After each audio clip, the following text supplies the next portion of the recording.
Bien, abran su Biblia en Primera Carta a los Corintios, capítulo 12. Primera Carta a los Corintios, capítulo 12, versículo número 3. Y a la vez buscan Mateo 12, o sea, hacen esto, buscan 1 Corintios 12, 3, y a la misma vez poniendo una señal, porque vamos a leer rápido Mateo capítulo 12. Ok, voy a leer primeramente Primera Carta a los Corintios capítulo 12, versículo 3. Dice así: por tanto, dice Pablo, os hago saber que nadie que hable por el Espíritu de Dios llama anatema a Jesús. Anatema significa maldito. O sea, no hay nadie que hable por el Espíritu de Dios llama maldito a Jesús, y nadie puede llamar a Jesús Señor sino por el Espíritu Santo. Bien, yo quiero compartirles la 14ª conferencia de la serie Seguros en Cristo, y voy a hablarles el tema de esta tarde. Se llama ¿y la blasfemia contra el Espíritu Santo? Así se llama. ¿No oír? Que es controversial, pero no lo es cuando se estudia la Biblia a conciencia. Entonces, alguien pudiera haber pensado, bueno, ¿y qué con la blasfemia contra el Espíritu Santo? Pues eso vamos a aprender en esta tarde. ¿Están listos? Bien, entonces, retomo otra vez. Os hago saber, Corintios 12, que nadie que hable por el Espíritu de Dios, alguien que habla por el Espíritu de Dios forzosamente es nacido de nuevo, ¿ok? No hay más. Ninguno que es nacido de nuevo y que habla por el Espíritu de Dios llama maldito a Jesús. Es imposible eso. Y nadie puede llamar a Jesús Señor, o sea, dueño de todo, de mí y de todo lo que tengo, sino por el Espíritu Santo. O se lee, si no tuviera el Espíritu Santo dentro de él. Ahora vamos a Mateo 12, versículo 31.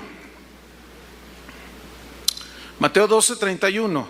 Por tanto os digo, todo pecado y blasfemia será perdonado a los hombres, mas la blasfemia contra el Espíritu Santo no les será perdonada. Se va a poner interesante y vamos a aprender muchas cosas. Ok, vamos a aplicar el principio del contexto para poder entender a qué se refiere la blasfemia contra el Espíritu Santo. ¿Están listos? Bueno, no se me duerma porque va a estar muy interesante. Vamos a ver pues el contexto. Mateo 12, versículo 9. Le traen a Jesús un hombre que tiene una mano seca, así tullida, y el Señor lo sana, dice en el versículo 9, 12:9. Pasando de allí vino a la sinagoga de ellos, y aquí había uno que tenía seca una mano, y preguntaron a Jesús para poder acusarle: ¿es lícito sanar en el día de reposo? Recuerden que los judíos el sábado no podían hacer nada. El que lo hiciera era castigado, a veces con la muerte. Entonces le preguntan a Jesús: ¿es lícito sanar en el día de reposo? Versículo 11. Él les dijo, a ver, fíjate la lógica que usó Jesús. A ver, les dice: ¿qué hombre habrá de vosotros que tenga una oveja? Pues era muy común que la gente tuviera ovejas en ese tiempo. Y si ésta cayere en un hoyo en el día de reposo, ¿no le eche mano y la levanta? Pues la respuesta obvia es: pues sí, ¿no? ¿Sí o no? Ok, versículo 12. Pues ¿cuánto más vale un hombre que una oveja? No hay comparación.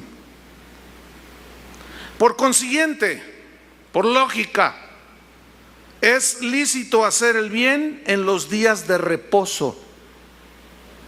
Versículo 13. Entonces dijo aquel hombre: extiende tu mano. Y él la extendió, y le fue restaurada sana como la otra. Y salidos los fariseos tuvieron consejo contra Jesús para destruirle. Los fariseos aparecen aquí. Ahora, fíjate el versículo 15, seguimos leyendo el contexto. de la blasfemia contra el Espíritu Santo que no es perdonada. Versículo 15.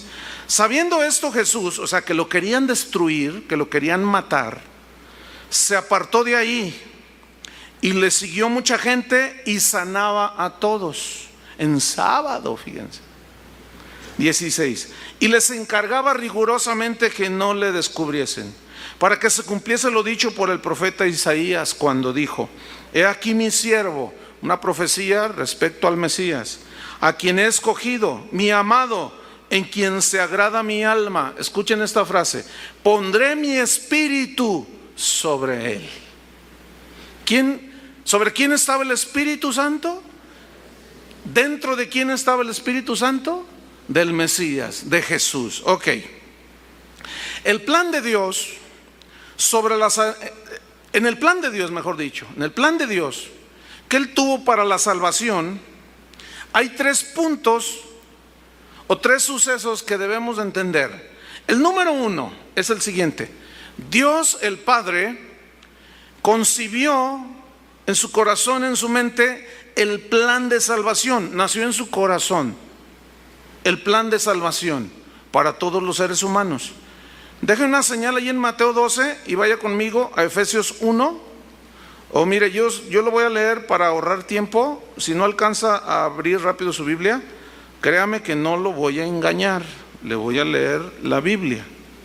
Ok, Efesios 1:4 dice: según nos escogió en Él, o sea, el Padre nos escogió en Él antes de la fundación del mundo, para que fuésemos santos y sin mancha delante de Él. En amor nos escogió, habiéndonos predestinado tras un destino para nosotros, para ser adoptados hijos suyos por medio de Jesucristo, según el puro afecto de su voluntad. ¿En quién nació el plan de salvación? En Dios el Padre. Ahora, ¿quién ejecutó el plan de salvación? Su Hijo Jesucristo. Muy bien. Jesucristo realizó el acto de la redención por medio de su sacrificio. Gálatas 1, atrasito, inmediato. Gálatas capítulo 1, versículo número 3.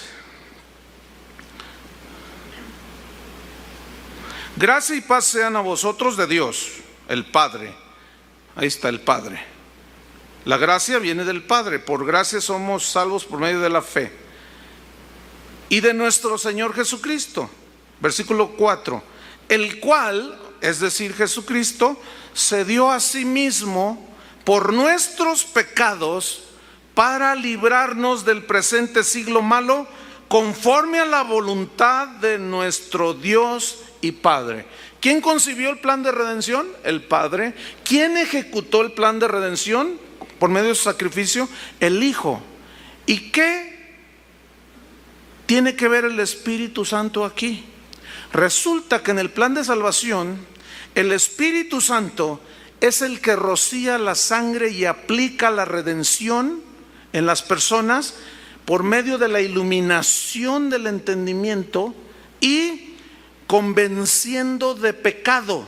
Una vez que la persona es convencida de pecado, este es el trabajo del Espíritu Santo, la persona se arrepiente, se convierte, viene la limpieza de sus pecados, viene la redención y la salvación llega a la vida de esta persona. ¿Cuántos ya son salvos? Ok, entonces retomo. En el plan de la salvación hay 3 puntos principales. Dios el Padre concibe el plan de salvación. El Hijo es que ejecuta la obra de la redención con su sacrificio. Y el Espíritu Santo es el que imparte cuando la gente cree, después de que el Espíritu Santo lo convence de pecado. Vaya conmigo a Juan 16 para que veamos el ministerio del Espíritu Santo, parte de su ministerio. Juan 16, versículo 7. Dice así: pero yo os digo la verdad, os conviene que yo me vaya, porque si no me fuere, dijo Jesús, el Consolador, este es el Espíritu Santo, ¿estamos de acuerdo? No vendría a vosotros. Si yo no me voy, Él no puede venir, porque cada uno tenía su parte en el plan de redención. Mas si me fuere, os lo enviaré. ¿De quién está hablando? Del Espíritu Santo. Y cuando Él venga, Él Dios Espíritu Santo, convencerá al mundo, o se entiende a los habitantes del mundo. ¿Estamos? Convencerá a toda la gente que vive en el mundo. ¿De qué los va a convencer? ¿De qué les va a hacer sentir que son?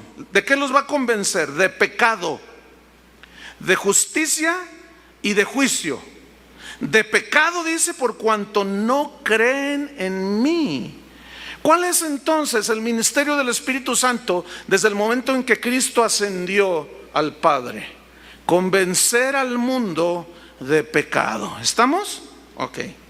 Acuérdense que el Espíritu Santo reposó en Jesús. Ok.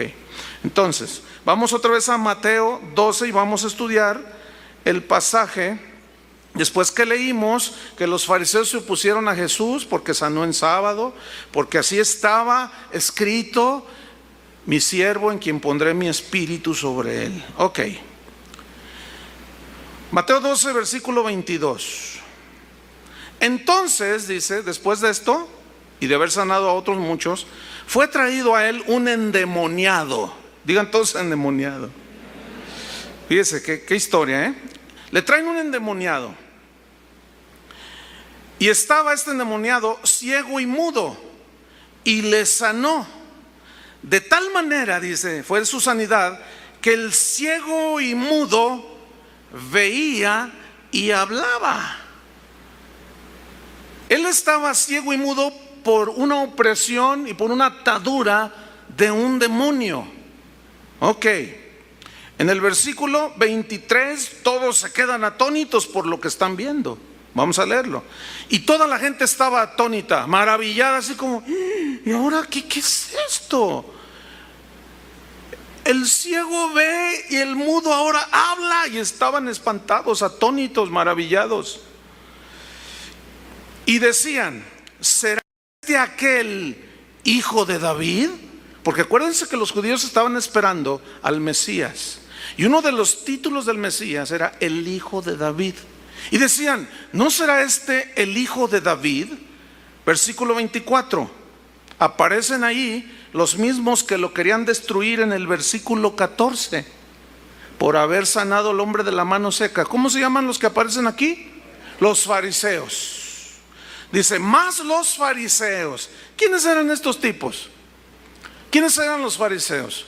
Los fariseos era una secta dentro del judaísmo que se distinguían por su estricta observancia a la ley, por un celo desmedido por las cosas externas, rituales de la ley, sin ocuparse de lo interno. Esos eran los fariseos. Eran religiosos, solamente ellos confiaban en su propia justicia. A ellos les importaban las apariencias, lo de fuera. Se vestían bonito, hacían cosas que la gente los miraba, oraban en voz alta, daban sus limosnas que todos los miraran. Ellos se preocupaban mucho por lo externo y parecían como gente piadosa, pero no. Jesús dijo que eran ciegos e hipócritas, y estos fariseos eran enemigos de Cristo. Deje una señal en Mateo 12 y vaya conmigo a Mateo 23. Nada más para que vea algunos calificativos que les dio Jesús, les dijo a estos fariseos. Mateo 23, versículo 13. Ay de vosotros, escribas. Los escribas eran todos aquellos que enseñaban la ley también, eran los maestros. Y los fariseos eran los estrictos guardadores de los rituales externos de la ley. Ay de vosotros, escribas y fariseos hipócritas. Fíjate, ahí les da un calificativo: hipócritas. Es decir, tienen dos caras. Fíjense lo que hacían: porque cerráis el reino de los cielos delante de los hombres. ¿Cómo es que los cerraban? Pues ni entráis vosotros, ni dejáis entrar a los que están entrando.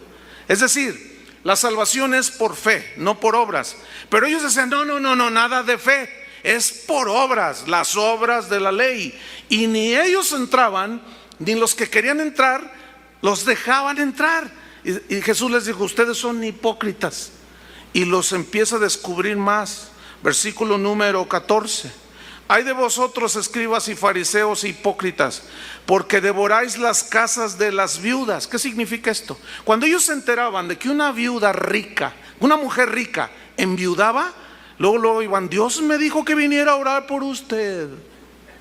Y se sigue dando eso, fíjese. Hay ministros que así, se muere alguien que no tiene ni qué caerse muerto y ni fu ni fa, pero se dan cuenta que se muere el hermanito y le dejó una buena herencia a la viuda, y van: hermana, Dios me dijo que viniera a orar por usted y que atendiera el funeral. Mentira, lo que quiere es la lana. Y así eran estos, dice. Ustedes, dice, devoran las casas de las viudas.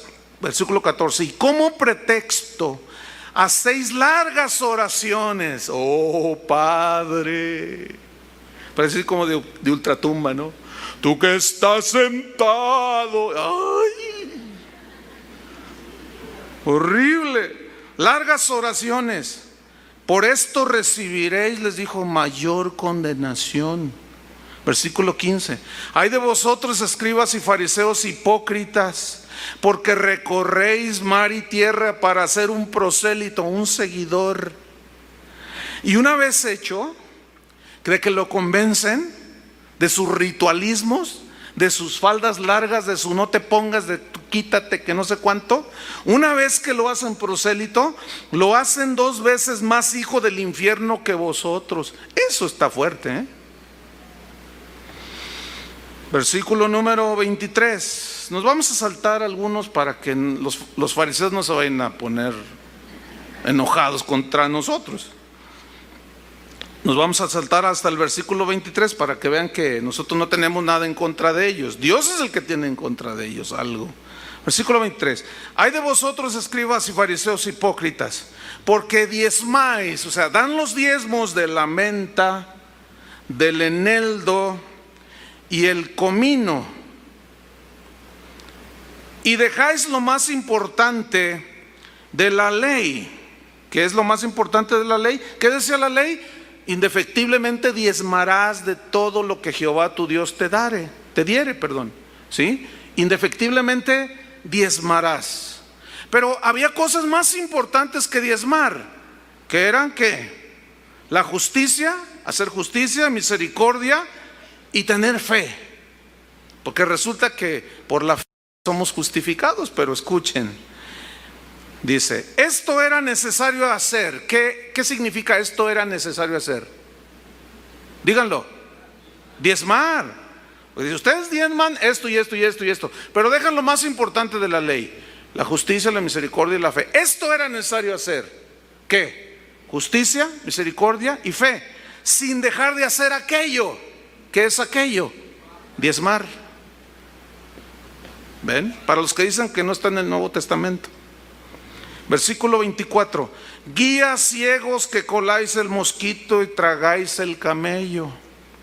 O sea, se fijaban en las pequeñeces y se tragaban las cosas grandes.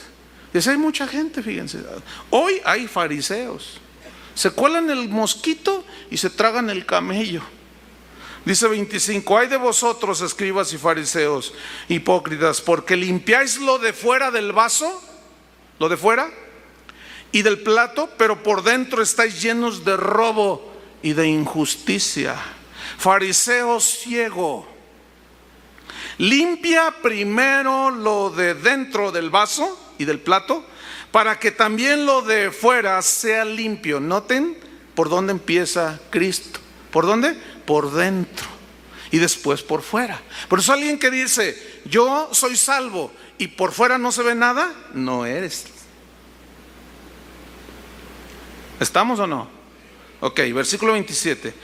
Hay de vosotros, escribas y fariseos hipócritas, porque sois semejantes a sepulcros blanqueados. ¿Alguien ha ido alguna vez al panteón?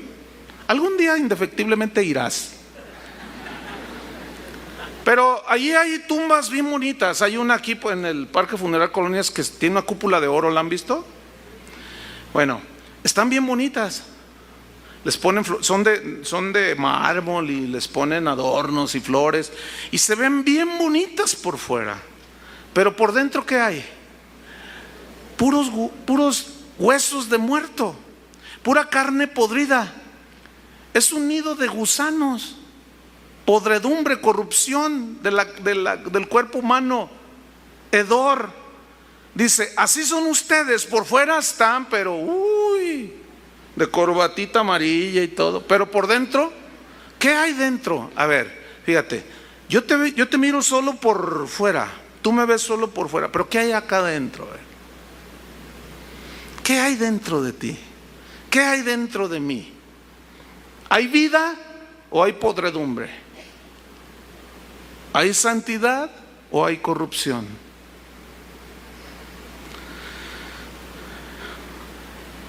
Semejantes son a sepulcros blanqueados, que por fuera la verdad se muestran hermosos, mas por dentro están llenos de huesos de muertos y de toda inmundicia.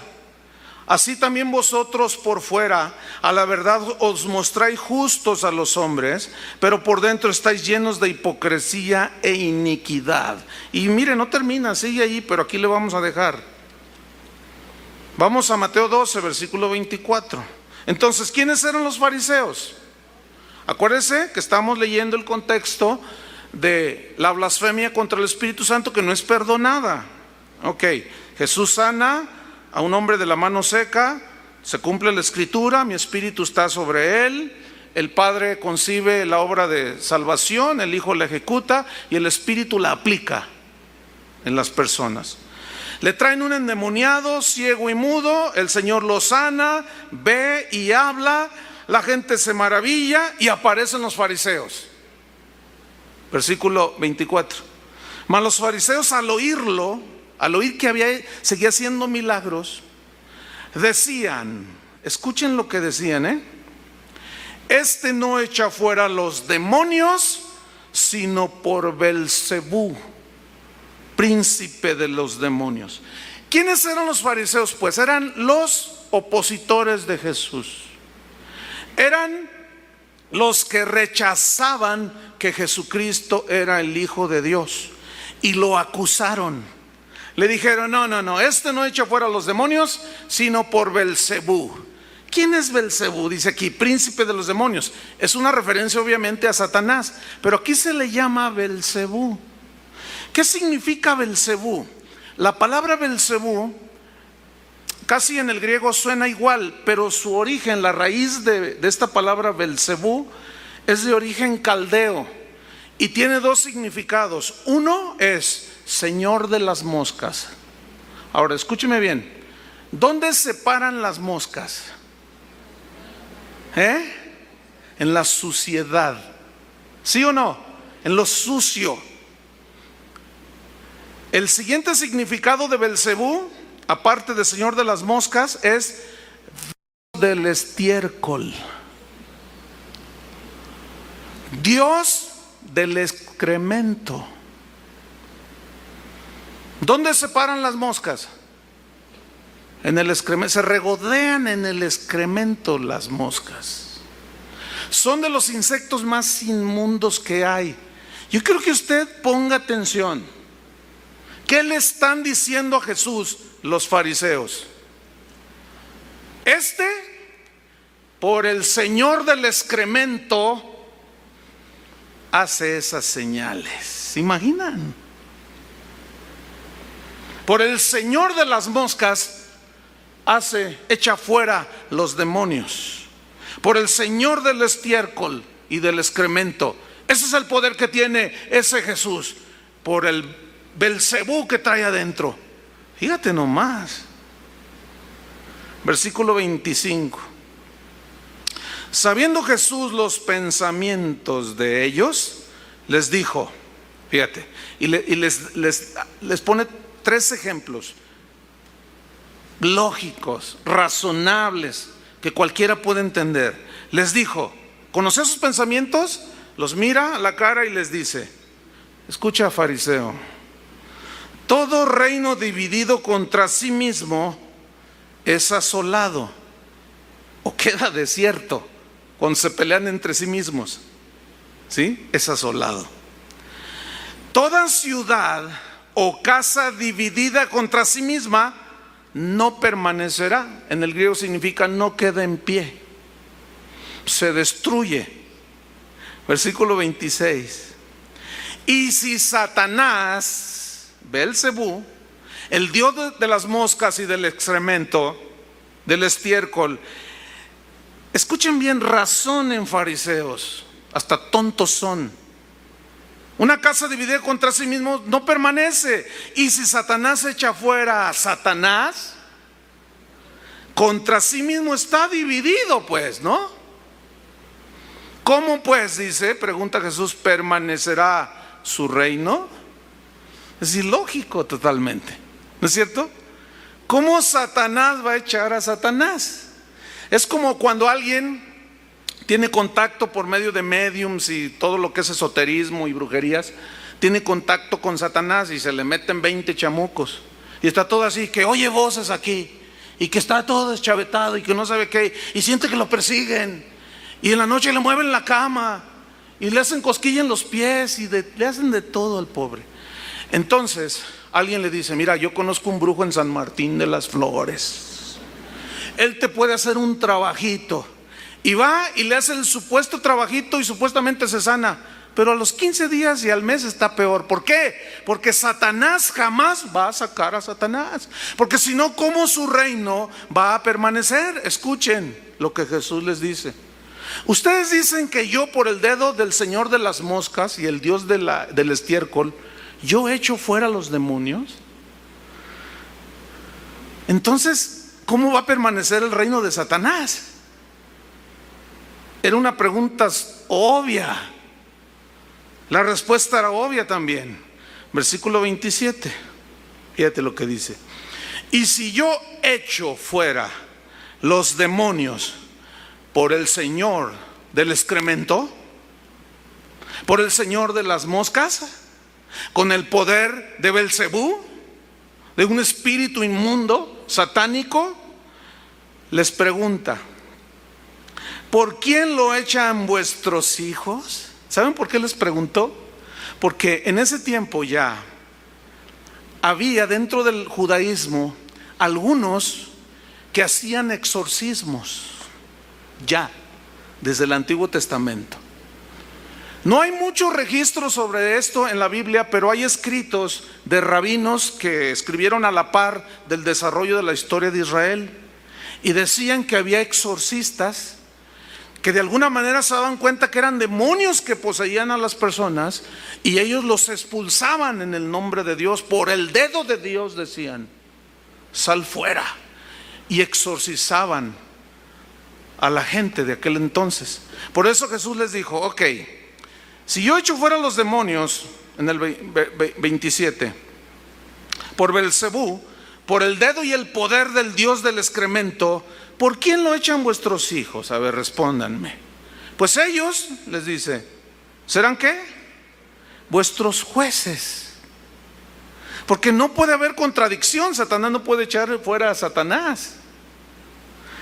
Los fariseos entonces reconocían que solo por el dedo de Dios es que ellos habían históricamente experimentado la liberación de la esclavitud de Egipto. Ellos presenciaron por el dedo de Dios todos los milagros que hizo en el desierto, todas aquellas plagas que habían venido sobre Egipto cuando no los dejaban ir. ¿Recuerda? Que Moisés le dijo, si Dios, le decía a Faraón, Dios dijo que dejes ir al pueblo, si no va a venir una plaga de moscas. ¿Se acuerdan? Entre otras. Vayan a Éxodo capítulo 8. Éxodo 8, versículo 18. Éxodo 8, 18. Dice, piojos aquí. Luego en el 20, plaga de moscas. Pero escuchen, cuando viene una plaga en el versículo 18, aquí es una plaga de piojos, y en el versículo 20 en adelante, plaga de moscas. Dice, y los hechiceros hicieron así también para sacar piojos con sus encantamientos, pero no pudieron. Y hubo piojos tanto en los hombres como en las bestias. Entonces los hechiceros dijeron a Faraón, dedo de Dios es este, En otras, dedo de Dios es una frase que significa: el poder de Dios es este, y nosotros los hechiceros no tenemos el mismo poder. Faraón, ese es el poder de Dios, el dedo de Dios es este. Mas el corazón de Faraón se endureció y no los escuchó como Jehová lo había dicho. Y después viene la plaga de moscas y no entendieron. Y aquí es donde, porque los egipcios adoraban al tal Belcebú, señor de las moscas. Plaga de moscas, insectos inmundos. Entonces, retomamos en el versículo 28, sigo leyendo. Dice entonces, retomo el 27: si yo echo fuera los demonios por el señor de las moscas, ¿por quiénes lo echan vuestros hijos? Por tanto ellos serán vuestros jueces.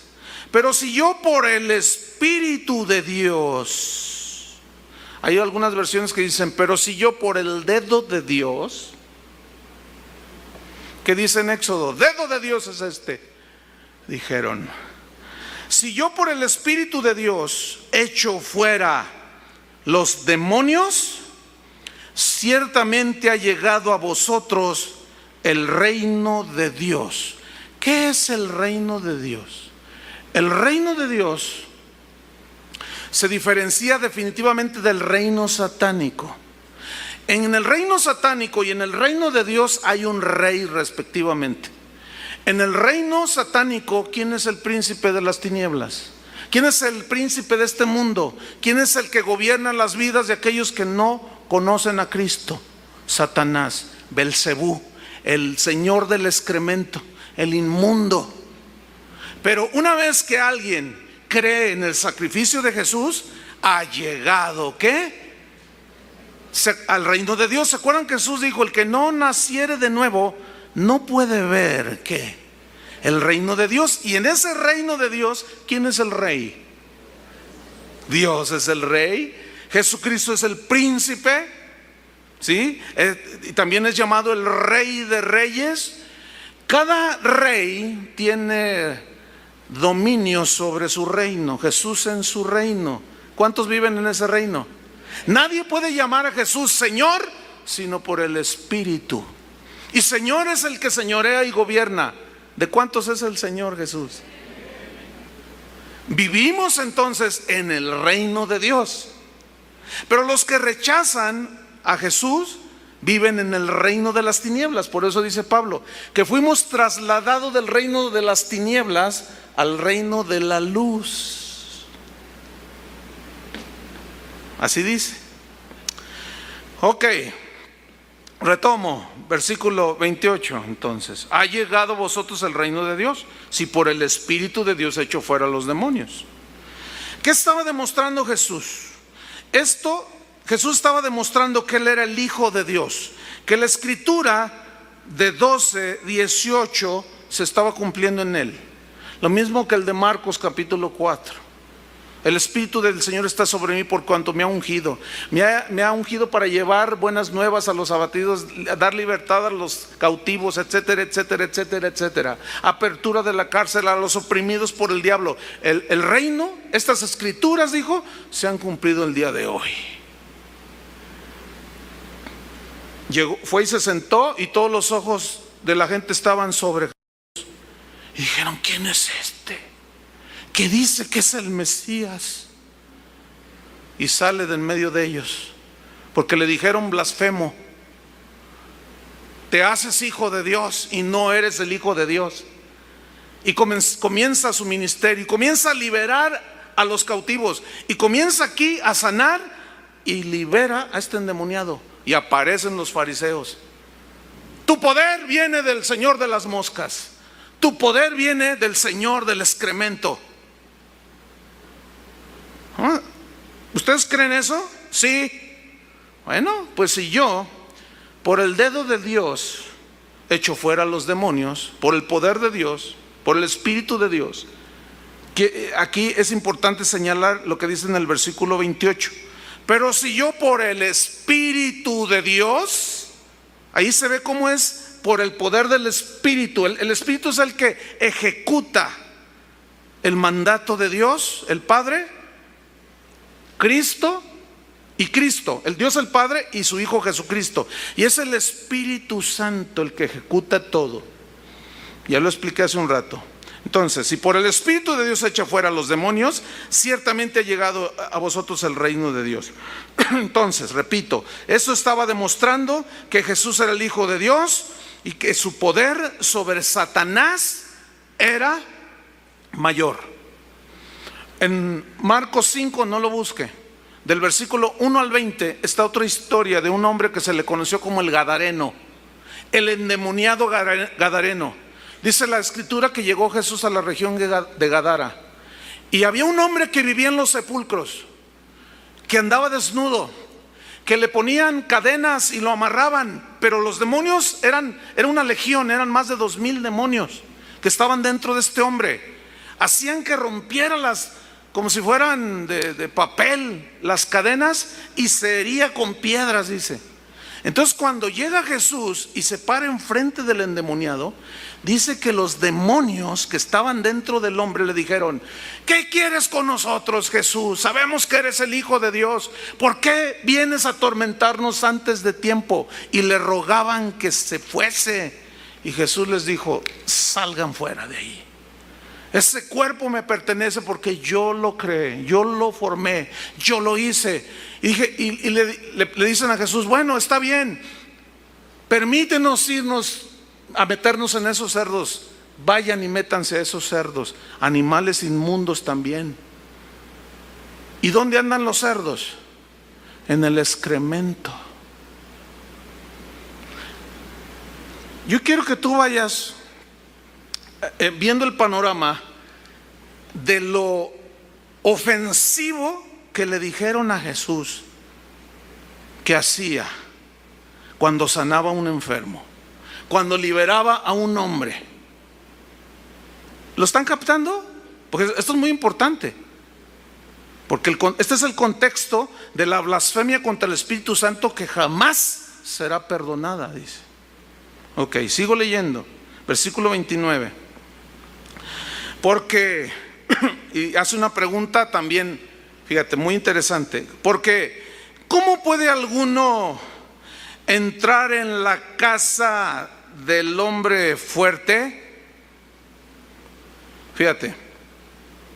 Y saquear sus bienes si primero no le ata, y entonces podrá saquear su casa. Ok, fíjate, dice aquí. Porque ¿cómo puede entrar en la casa? Aquí la casa es una alegoría al reino de Satanás.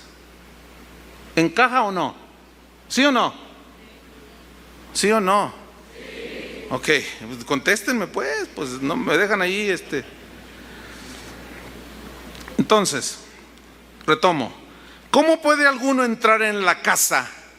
Y aquí repito, entrar en la casa simboliza una alegoría al reino de Satanás. Y saquear sus bienes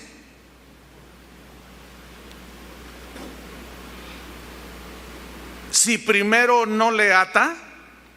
¿Qué dice en la primera parte, en la pregunta, en la segunda parte? ¿Cómo puede alguno entrar en la casa del hombre fuerte? Bueno, ¿quién es el hombre fuerte aquí? ¿Quién? Satanás, muy bien. ¿Quién? Igual a Belcebú, señor de las moscas, ¿no es cierto? Y del excremento, ok. ¿Cómo puede alguno entrar? ¿Quién es ese alguno aquí? ¿Cualquiera? No, porque nadie puede hacer lo que solo Cristo hizo: morir por nuestros pecados. Ese alguno se refiere a él mismo, a Jesús. Porque ¿cómo puedo entrar al reino de Satanás si primero no? ¿Qué hace? El hombre fuerte es Satanás, el señor de las moscas. Y saquear sus bienes. Saquear sus bienes, ¿qué alegoría será? ¿Qué cree usted que será? A ver, según el contexto. Las personas que estaban bajo el dominio de Satanás, de Belcebú. ¿Estamos o no? ¿Encaja o no? ¿Es claro o no? Ok. si primero no le ata. Voy a leerlo de nuevo. Porque ¿cómo puede alguno, en este caso Jesús, no había otro, entrar en la casa, reino de Satanás, del hombre fuerte, en este caso el hombre fuerte es Satanás, y saquear sus bienes? Los bienes son las personas que estaban oprimidas por Satanás. Y primero no le ata. Atar aquí viene del griego deo, que significa sujetar, así como dominar, sujetar, no te muevas ahí. Es decir, escuchen bien, Jesús era el único que podía sujetar a Satanás para arrebatarle los que habían de creer en su sacrificio. Nadie puede liberar a nadie de la opresión de un demonio, de la posesión de un demonio, si no es un hijo de Dios, a quien Jesús ya le dio la autoridad de sacar fuera demonios, ¿entiende? Pero ¿dónde se originó todo? En el sacrificio de Jesús. El Espíritu de Dios está sobre mí, dijo él. Me ha enviado el Señor, el Padre, y aquí estoy para hacer su voluntad. Para esto apareció el Hijo de Dios, para deshacer las obras del diablo, según 1 de Juan 3:8. Ahora, ¿cómo lo ató a Satanás? ¿Agarró una cuerda y lo ató? ¿Cómo lo ató? ¿Quién tenía el dominio de la muerte y el dominio de las vidas de las personas? ¿Quién? ¿Cómo que Jesús? ¿Quién tenía, dije? ¿Barrabás? Uy, andan muy desatinados hoy. ¿Quién tenía el dominio de la gente? ¿Por qué la gente se droga, se emborracha, se matan unos a... ¿Quién tiene el dominio sobre ellos? Satanás. Ok. ¿Cómo es que Jesús ató a Satanás? ¿Con una cuerda? Si alguien me dice cómo lo ató, por medio de qué fue lo que hizo Jesús para quedar atado y poder saquear, y tú eres ese botín. ¿Por medio de qué? De su sacrificio.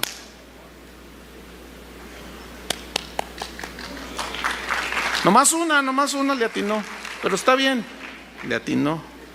No le atinó. Es que si ustedes ponen atención, todo va de escalón por escalón por escalón. No hay pierde, hermanos.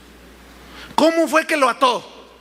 Por medio de su sacrificio, para quitar la muerte al que tenía el imperio de la muerte y vencer a Satanás en la cruz del Calvario. Cuando Cristo dijo, consumado es, y expiró y muere y derrama toda su sangre, en ese momento Satanás queda atado. ¿Entiende? ¿Por qué? Porque a partir de entonces, según Isaías 53, verá el fruto de la aflicción de su alma. ¿Quién es el fruto de la aflicción de su alma? Tú y yo.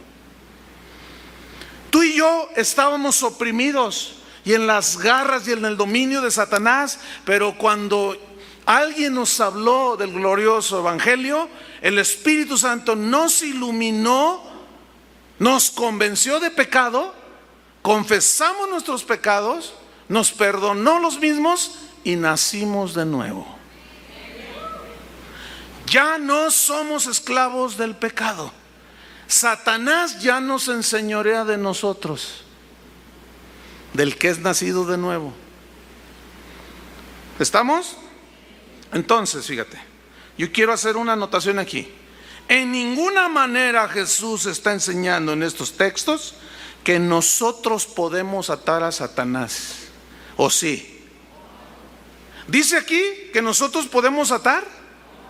Cuando dice todo lo que atares en el cielo, en Mateo 18:18, ahí atar es disciplinar. Ya lo hemos estudiado, porque volvemos a lo mismo. Esas palabras como fe, salvación, atar, perfección, tienen diferentes significados según las frases y palabras que sean a la palabra que se va a interpretar. Entonces Jesús era el único que podía atar a Satanás, y esto lo hizo en la cruz del Calvario. Cuando nosotros creemos, entonces a los cristianos, ahora a sus hijos, se nos enseña a echarlo fuera, a expulsarlo. ¿Por qué? Porque Jesús ya lo ató, ya lo sujetó, y en su nombre Él nos ha dado autoridad para echar fuera demonios, según Marcos 16, 15 al 17. Vayan y prediquen el evangelio a toda criatura. ¿Quién va a ir? Pues el nacido de nuevo, el que ya creyó. ¿Qué va a predicar? El evangelio de la salvación. Y estas señales seguirán a los que creen. ¿Quiénes han creído? En mi nombre echarán fuera demonios. ¿Por qué los echarán? Porque ya tenemos la autoridad. Porque mayor es el que está en nosotros que el que está en el mundo. Porque ya no somos esclavos de Él, y ahora nosotros tenemos autoridad para echar fuera demonios. Este verbo echarán fuera demonios, echarán, viene del griego ekbalo. Ekbalo es sin acento, ek con K, ekbalo, significa expulsar, significa despedir, así como largo de aquí, como cuando te despidieron del trabajo.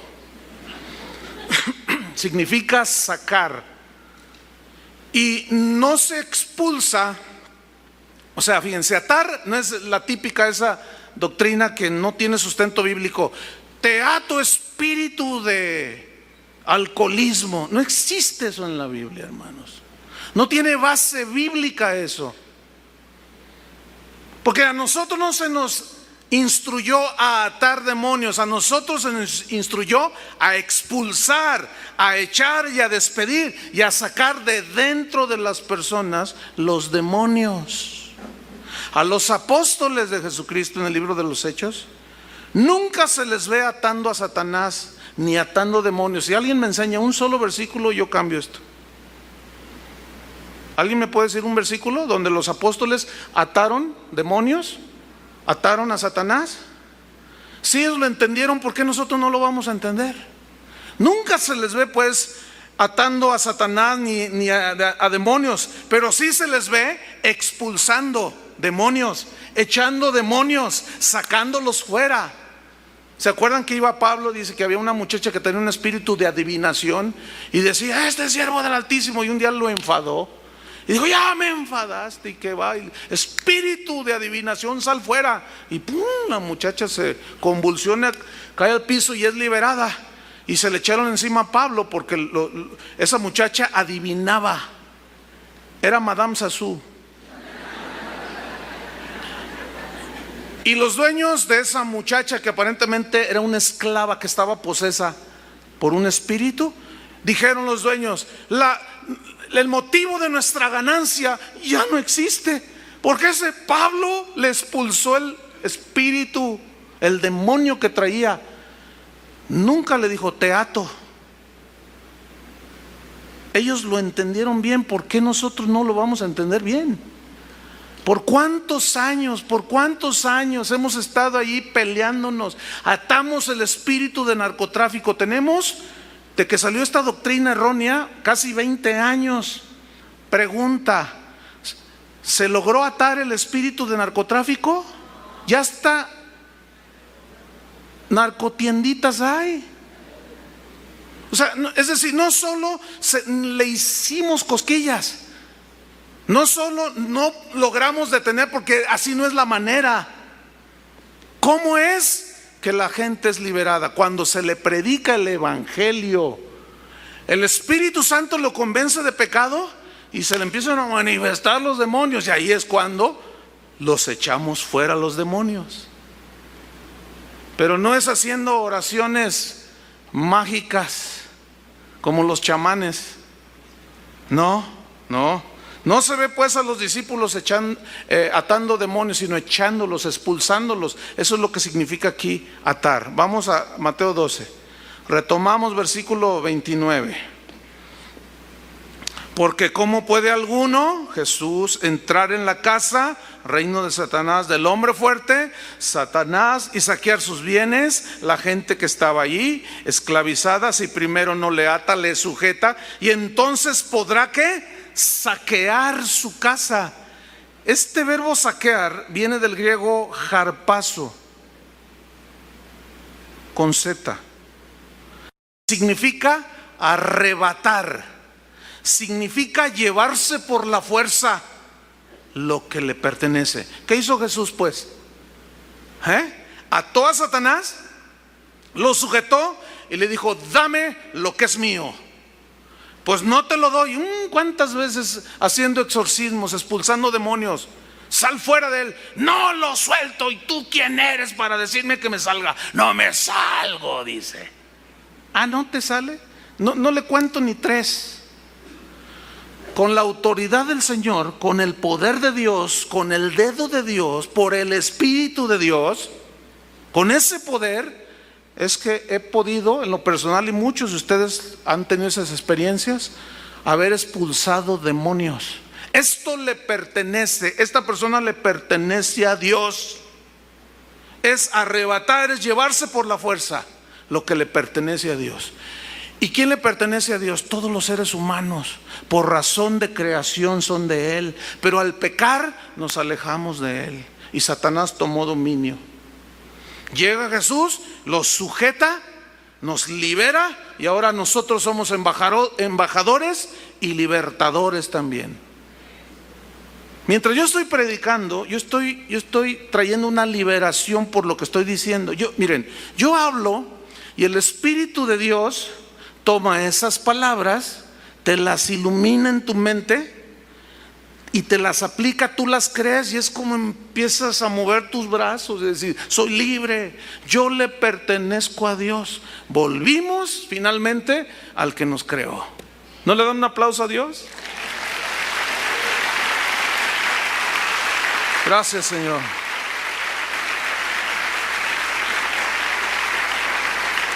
Mateo 12, volvemos a Mateo 12, versículo 30. Fíjate lo que dice Jesús: el que no es conmigo, contra mí es, y el que conmigo no recoge, desparrama. ¿Qué significa esto?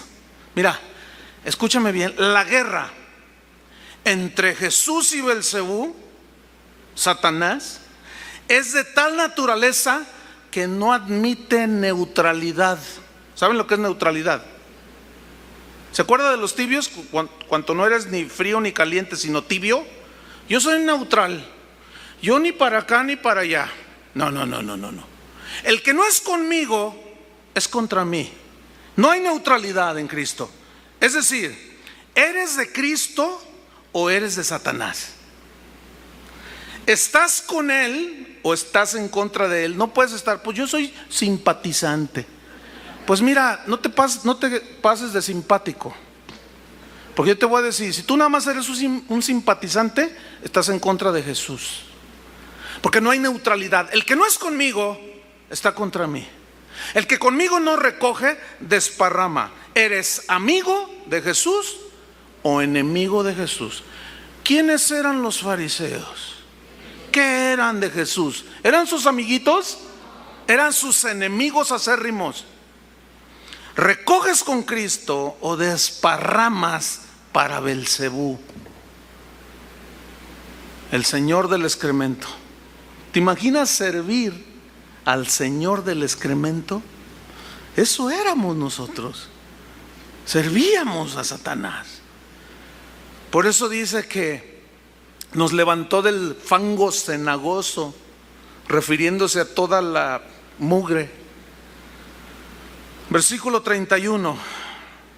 Fíjate lo que dice: por tanto, digan todos por tanto. Ok, ese por tanto es esa misma frase que ya estudiamos las reuniones pasadas, que hablan de que hay una conexión con algo que se dijo previamente. ¿Qué se dijo previamente? ¿Qué sucedió previamente a la historia? Jesús liberando sanando un hombre de la mano seca, diciendo que el espíritu estaba sobre de él. Llega un hombre endemoniado, mudo y sordo, lo libera y aparecen los fariseos. Por el dedo del Dios del excremento, tú haces eso. Y Jesús le dice: no, por el Espíritu de Dios, yo estoy haciendo esto.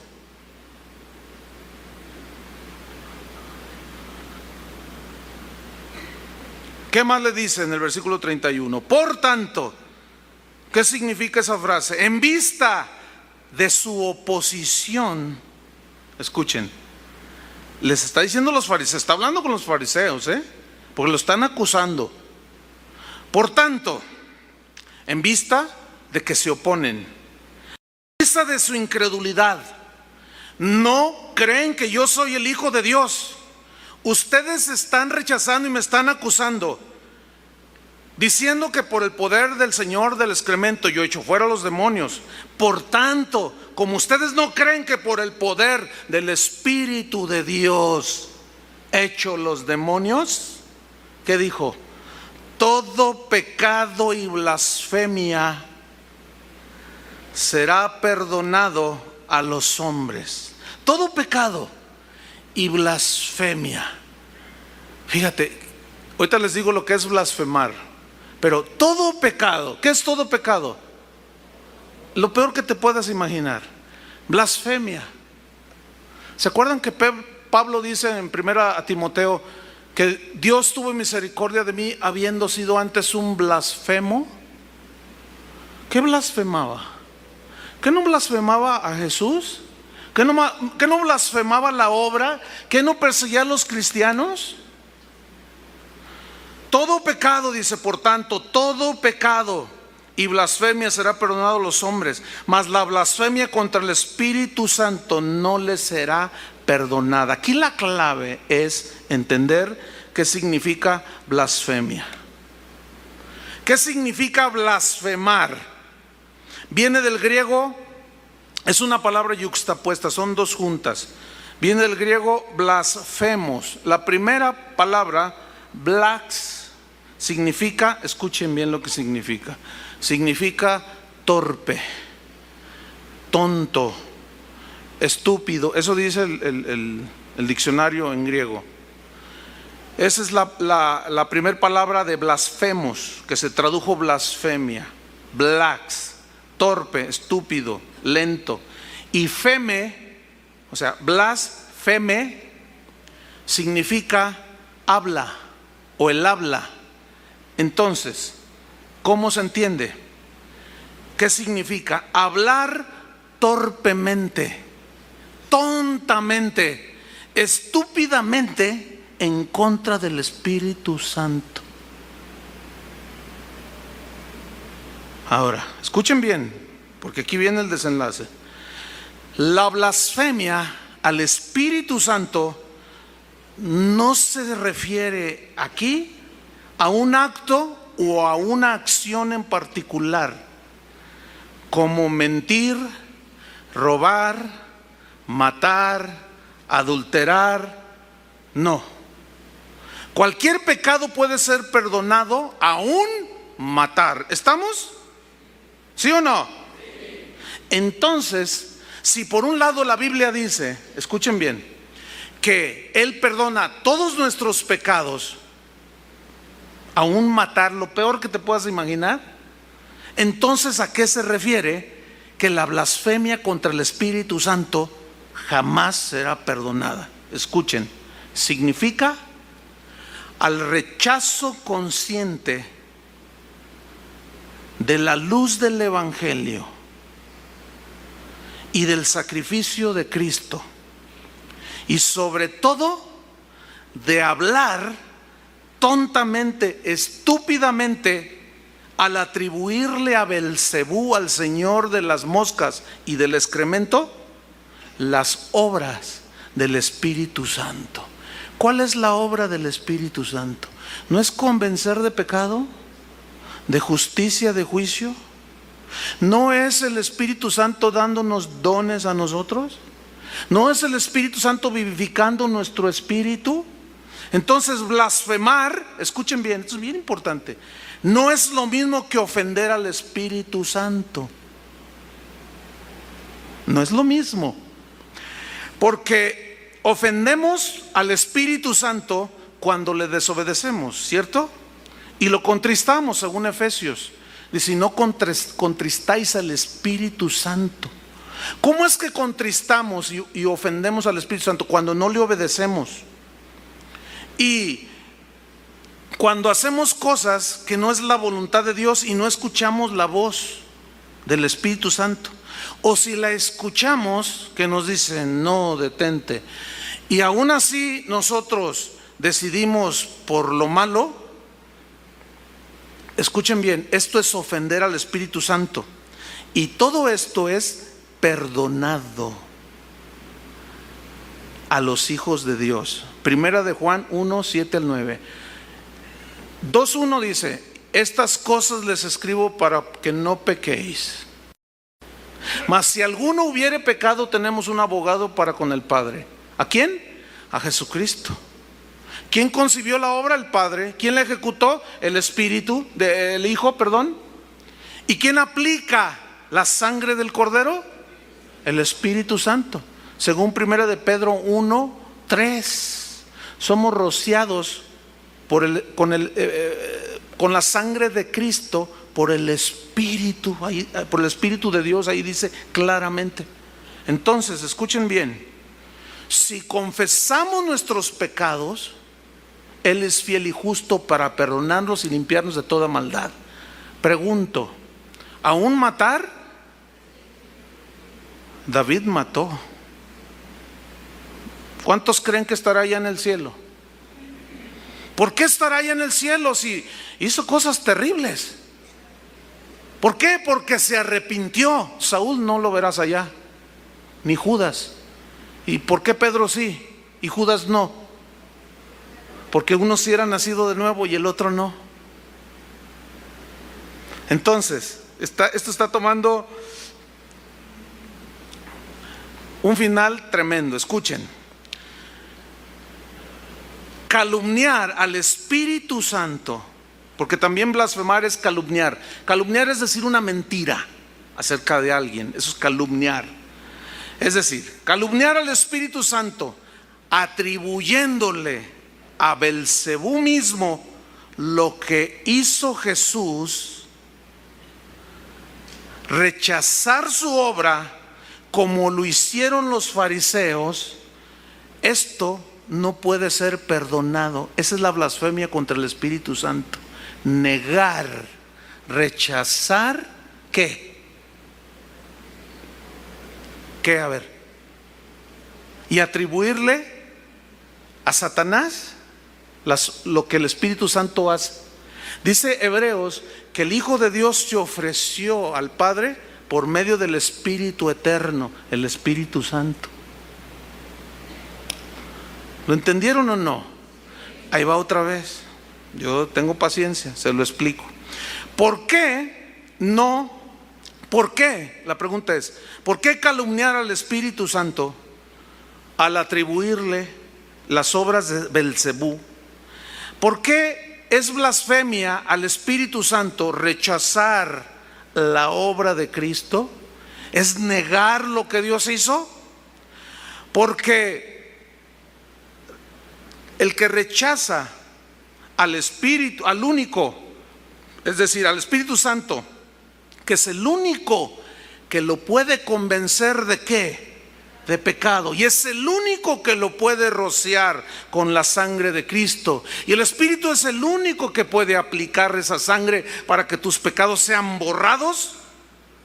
Por eso es que es imperdonable la blasfemia al Espíritu Santo, porque no existe nada que lo pueda acercar a Dios al que blasfema contra el Espíritu Santo, pues está rechazando conscientemente a Dios. Entonces viene una pregunta aquí, final. ¿Puede un nacido de nuevo blasfemar contra el Espíritu Santo? A ver, ahí va otra vez, ahí va otra vez. 1, 2, 3, ahí va. ¿Puede un nacido de nuevo, puede un hijo de Dios blasfemar contra el Espíritu Santo? Rotundamente no. ¿Por qué? Porque no puede blasfemar, porque no lo rechazó, lo aceptó, creyó, dejó que el Espíritu aplicara la sangre de Cristo. Por lo tanto, un hijo de Dios nacido de nuevo, con una nueva naturaleza, es imposible que blasfeme contra el Espíritu Santo. Esa es la gran confusión en muchos cristianos. ¿Por qué? Porque volvemos a lo mismo. No estudiamos la Biblia. ¿Quiénes son? ¿Quiénes eran? ¿Quiénes fueron los que blasfemaron contra el Espíritu Santo? ¿Los discípulos de Jesús o los fariseos? ¿Y qué hicieron los fariseos? Rechazaron y le atribuyeron al único espíritu que podía limpiarlos y aplicar la sangre de Cristo. Los rechazaron deliberadamente y dijeron: por el Señor del excremento, nosotros no creemos en eso, porque tú lo que haces es por el Belcebú. Entonces, escuchen, esa acusación malvada que hicieron y la blasfemia de los fariseos se puede repetir solamente en los que no han nacido de nuevo. Solamente los que no han nacido de nuevo son los únicos que podrían rechazar voluntariamente el perdón y la gracia de Dios. Quienes temen haber cometido el pecado imperdonable. Hay cristianos que dicen: ay, yo cometí la blasfemia contra el Espíritu Santo, es que lo negué. Entonces también Pedro lo negó. ¿Y por qué lo perdonó? Sí, pero sí es imperdonable. Lo que pasa es que lo confunden. Digo, no sé, para mí es clarísimo, no sé para usted. Pero escuche esto. Aquellos que temen haber cometido el pecado imperdonable, temen haberlo cometido por el desconocimiento del verdadero significado. ¿Por qué? Porque es imposible que un nacido de nuevo blasfeme contra el Espíritu. Es imposible, no se puede contradecir. ¿Sí? Porque blasfemar es atribuirle al Espíritu, a Satanás, las obras del Espíritu Santo. ¿Te imaginas? Usted conoce a un verdadero hijo de Dios blasfemar en contra del Espíritu Santo. Yo no conozco uno. Porque nadie puede llamar a Jesús Señor sino por el Espíritu Santo. Eso fue lo que dijo Pablo. Nadie puede hablar por el Espíritu de Dios. Nadie, os hago saber que nadie que hable por el Espíritu de Dios llama anatema, maldito a Jesús. ¿Cuántos nacidos son de nuevo ustedes, de los que están aquí? Ok. ¿Usted cree que sea posible que usted diga maldito sea Jesús? Es imposible. O sea, no. Es imposible. ¿Por qué? Porque dice, el que es nacido de Dios no peca.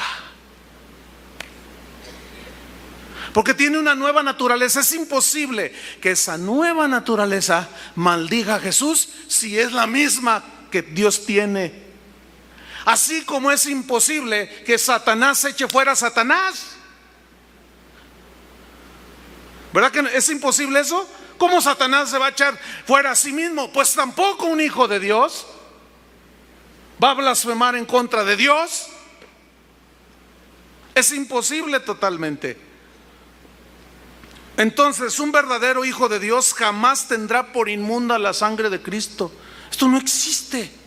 Y si por ahí se diera algún caso de alguien que de pronto dice no, yo, y empieza a decir a diestra y a siniestra, calumniando al Espíritu de Dios y teniendo por inmunda la sangre de Cristo, es muy sencillo: nunca nació de nuevo.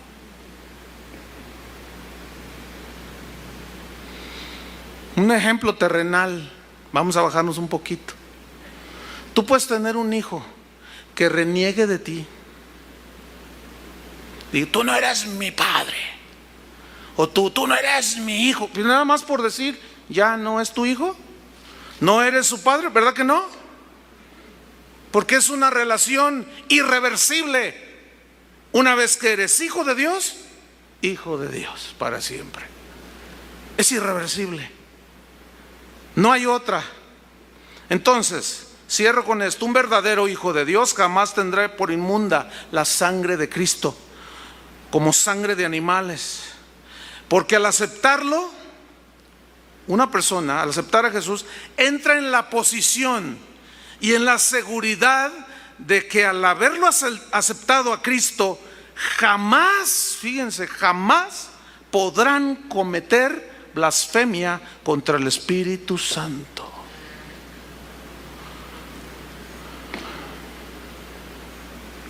Amén. ¿Ya están en paz? Porque algunos por su falta de conocimiento reniegan, dicen una mala.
Que a mí me ha pasado y seguramente a muchos les ha pasado, que de pronto pasan por tu mente,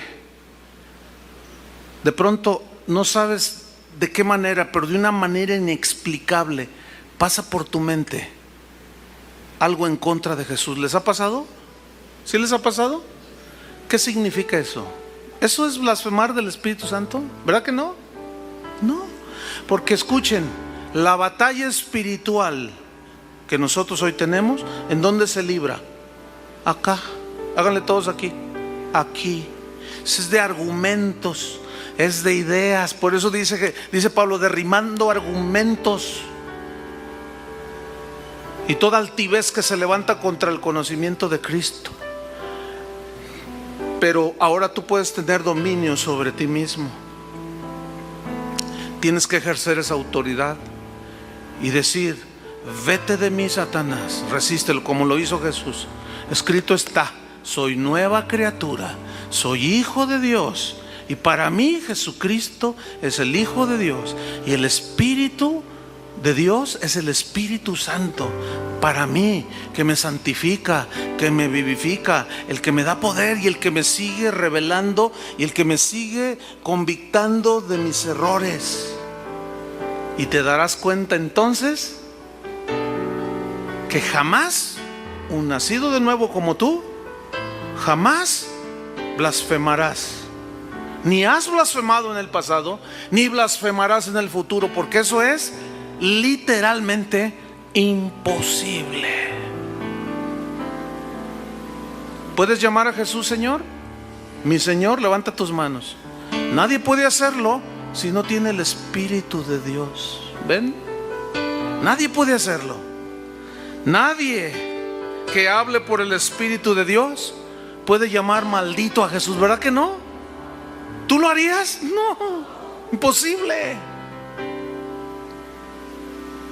Padre, te damos gracias porque en tu mente sabia, justa, santa, misericordiosa, tu corazón limpio, concebiste la obra de salvación Y el hijo dijo: heme aquí, oh Dios, para hacer tu voluntad, envíame a mí.